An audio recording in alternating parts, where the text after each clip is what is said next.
Dia kahwin dulu di kompang daripada bawah. Tak ni, video. Cakap apa cakap Selamat Raya? Selamat Hari Raya. Selamat Raya dong.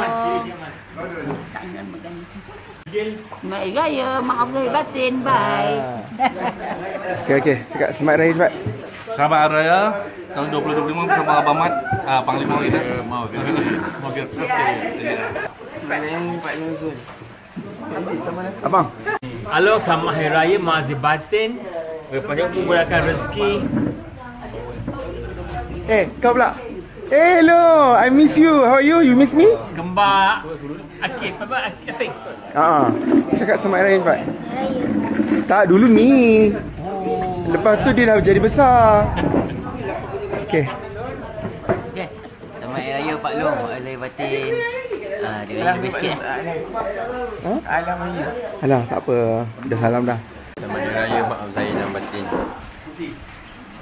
Siapa Selamat Raya? Selamat Hari Raya, maaf zahir batin.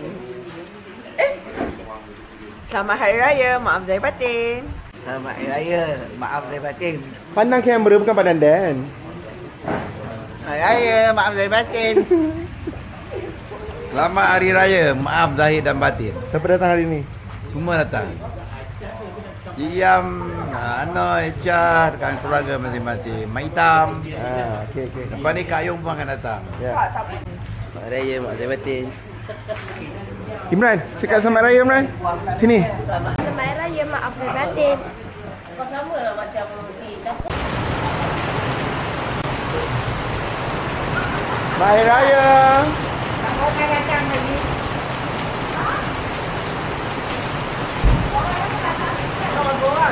Selamat Hari Raya.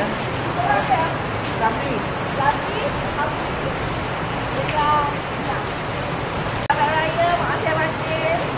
Ada badak. Selamat Hari Raya. Abang Sari tak boleh Kelantan? Tak ada orang. Tak ada orang ke?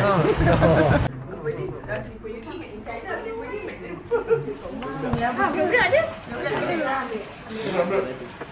Tak ada.